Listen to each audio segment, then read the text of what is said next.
What's up, guys? Back with another video. Today we're talking about UFC 288, the main event, Henry Cejudo versus Aljamain Sterling. Henry Cejudo's back. Triple C. For those of you guys who don't know, he calls himself Triple C because he has the flyweight champion, bantamweight champion, Olympic gold medalist in wrestling.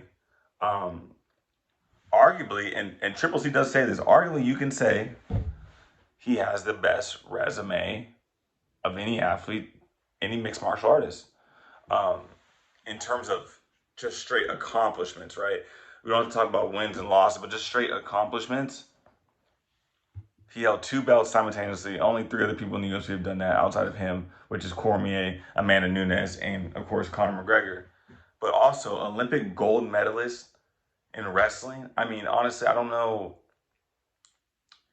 There's another person in the UFC who has Olympic gold medalist.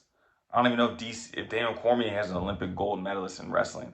That might be harder to get than winning a UFC championship, honestly. So Henry Cejudo is a once-in-a-lifetime talent. And I don't even want to say talent because I don't even like the word that much, but he's a once-in-a-lifetime fighter, a dreamer who realized his dreams. He dreamed and realized. It's one thing to dream. It's another thing to realize your dream. And he realized it and capitalized on it. Became a 2-time champ, Olympic gold medalist, and now retired from the game. He retired on top, right? After he beat Dominic Cruz, the first card back from the pandemic, he goes out there and he gets on the microphone and retires, right? Gets his high climatic and it's like, okay, what's next for Henry Cejudo? And then he goes and retires. So very anticlimactic. That was a tough year for the UFC because Henry Cejudo and Khabib Nurmagomedov both retired that year in 2020, the pandemic year. But why is Henry Cejudo coming back? Why? This is the question that we have to figure out as a fan.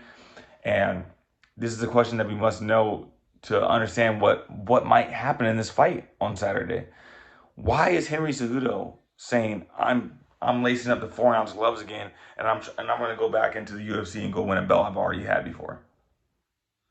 I'm going to go lace my gloves up again and go back into the UFC and go get a belt I've already won before. What does winning this belt mean for Henry Cejudo? He becomes a 2-time bantamweight champion. Okay. It's not like he never got the belt taken off of him as a champ, as a bantamweight champ. You know what I'm saying? It's not like somebody beat him and then he retired. And now he's like, I'm coming back. What are the motives? I truly believe Henry Cejudo is doing this fight to then go and challenge Volkanovski for the 145-pound strap if he wins this fight. That's why I think Henry Cejudo is back. I don't think Henry Cejudo has plans on defending this belt at 135 if he wins. Maybe, just maybe, if they want to pay him bukus of money for the Sean O'Malley fight, then he might win this belt and defend against Sean O'Malley. But I would be so much to say, I think Henry Cejudo wins this belt. If he does win this belt, I haven't given you guys my prediction yet, but I'd say this. If Henry Cejudo wins this fight, he is going to call out Alexander Volkanovski.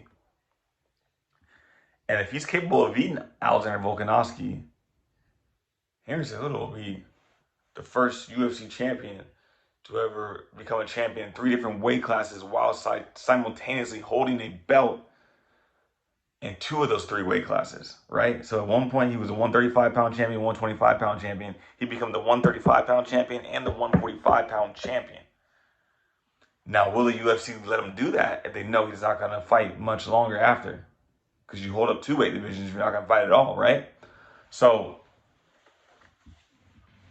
if you're a bantamweight, you're looking at Henry Cejudo like, he's getting one crack at this. He beats Aljamain Sterling. He's going to continue to fight. He loses Aljamain Sterling. I doubt we probably see him again, honestly, truthfully speaking. But that is why I think Henry Cejudo is back. It's for history. That's all Henry Cejudo cares about is history. He's back to claim his name in the history books yet again by beating Aljamain Sterling, getting the belt back, and then going straight up and taking that 145-pound strap off Volkanovski. And then it's off into the sunset again, and he's going to make a shit ton of cash doing it. So will his plan come into fruition? Who knows? We got to tune in on Saturday at UFC 288. But I'm telling you right now, that's his plan. I don't see him wanting to defend his belt at 135 just to do it. He's past that. So yeah, we're gonna see. But make sure you guys like, comment, and subscribe. I'll be back in tomorrow for another video. Let's go.